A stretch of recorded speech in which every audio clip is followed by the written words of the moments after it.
Hi friends, welcome to my channel. ఎలా ఉన్నారు? బాగున్నారా? నేనైతే చాలా బాగున్నానండి. మీరు కూడా బాగున్నారని మనస్ఫూర్తిగా కోరుకుంటున్నాను. మనం ఆఫ్టర్నూన్ టైంలో ఏం కర్రీస్ చేసుకోవాలి అని ఆలోచిస్తూ ఉంటాం కదా.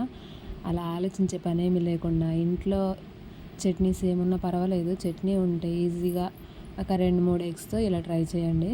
ఏం చేయాలంటే చట్నీ ఉంటుంది కదా, ఆ చట్నీ అనేది తాలింపు వేయండి. ముందు దానికోసం 2 స్పూన్ల ఆయిల్ వేసుకొని కడాయిలోనే స్టవ్ ఆన్ చేసుకొని ఆయిల్ కొంచెం వేగిందా అంటే కొంచెం కాగిన తర్వాత 2 స్పూన్ల వరకు చట్నీ అనేది వేసి ఇలా వేగించండి.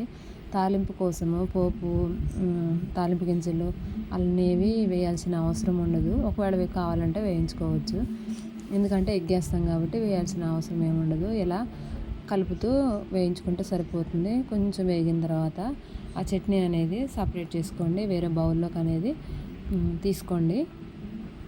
ఈ చట్నీ అంతా వేరే బౌల్లో తీసుకోండి. కొంచెం మంచిగా వేగనివ్వండి. వేగిన తర్వాత ఈ బౌల్లో తీసి పక్కన పెట్టండి. ఈలోపు ఎగ్స్ అనేవి ఒక బౌల్లోకి ట్రాన్స్ఫర్ చేసుకొని మంచిగా కలపండి. ఎగ్ మొత్తం కలిసేలాగా ఇలా కలపండి. కలిపిన తర్వాత ఆ ఆయిల్ ఉంటుంది కదా, మనం చట్నీ సపరేట్ చేసుకున్న ఆయిల్ ఉంటుంది కదా, అది కొంచెం వేగనివ్వండి. వేగిన తర్వాత అది ఎగ్ అనేది అందులో పోయండి. పోసి కొంచెం వేగనివ్వండి, ఫ్రై అవ్వనివ్వండి. ఫ్రై అయిన తర్వాత కలుపుతూ వేయించండి.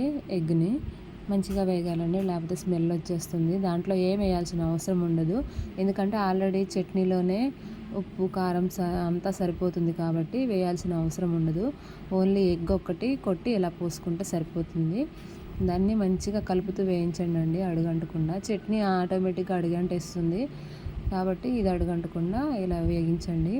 మంచిగా వేగిన తర్వాత చట్నీ అనేది అందులో వేసుకొని కలుపుకుంటే చాలా టేస్టీగా ఉంటుందండి. ఏమీ లేని టైంలో ఇలా ఒకసారి ట్రై చేసి చూడండి.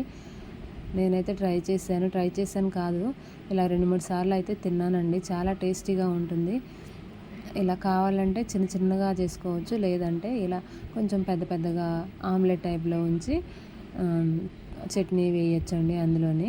మీ ఇష్టం, ఎలా చేసుకున్నా కానీ ఏం కాదు. టేస్ట్ అయితే చాలా బాగుంటుందండి.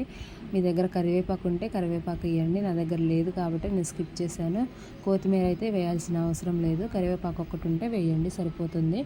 ఇలా ట్రై చేయండి, చాలా టేస్టీగా ఉంటుంది. ఇలా వేగిన తర్వాత మంచిగా వేగిన తర్వాత చట్నీ అనేది అందులోకి వేయాలండి. కాబట్టి ఇది మంచిగా ఫ్రై అవ్వనివ్వండి ముందు. ఇలా అంతా ఫ్రై అవ్వాలండి. మంచిగా వేగిన తర్వాత అందులోకి మనం తాలింపు వేసుకొని పక్కన పెట్టుకున్నాం కదా చట్నీ, ఆ చట్నీ వేసి మంచిగా కలపాలండి. మొత్తం కలిసేలా కలపాలండి, లేదైతే ఎగ్గే వండిపోతుంది, చట్నీ అలానే వండిపోతుంది. కాబట్టి మొత్తం కలిసేలా మంచిగా కలుపుకోవాలండి. కొంచెం లేట్ అయినా కానీ నిదానంగా కలపండి, మంచిగా కలిసేలా కలపండి. ఇలా కలిపి ఒకసారి ట్రై చేయండి, చాలా టేస్టీగా ఉంటుందండి.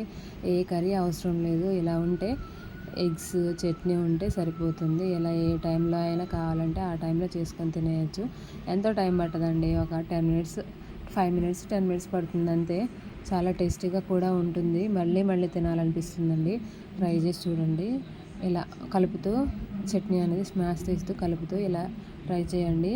ఇలా ఆయిల్ అనేది సపరేట్ అయ్యే వరకు ఆయిల్ మంచిగా పైకి వస్తుంది, అలా ట్రై చేయండి. ఇలాంటివి మరిన్ని వీడియోల కోసం నా ఛానల్ని లైక్ చేయండి, షేర్ చేయండి, సబ్స్క్రైబ్ చేయండి. నా ఛానల్లో డైలీ వ్లాగ్స్ వస్తున్నాయి చూడండి, షార్ట్స్ కూడా వస్తున్నాయి చూడండి. ఏం తీసుకున్నా కానీ వాటి రివ్యూస్, ఇంకా ఎంటర్టైన్మెంట్, వంటలు కూడా వస్తున్నాయి చూడండి. నా ఛానల్ని సపోర్ట్ చేయండి. నేనైతే కొత్తగా స్టార్ట్ చేశాను కాబట్టి నా ఛానల్ని సపోర్ట్ చేయండి. Thank you so much. ఒకసారి ఇలా ట్రై చేసి ఎలా ఉందో నా కామెంట్ బాక్స్లో కామెంట్ చేయండి. Thank you so much.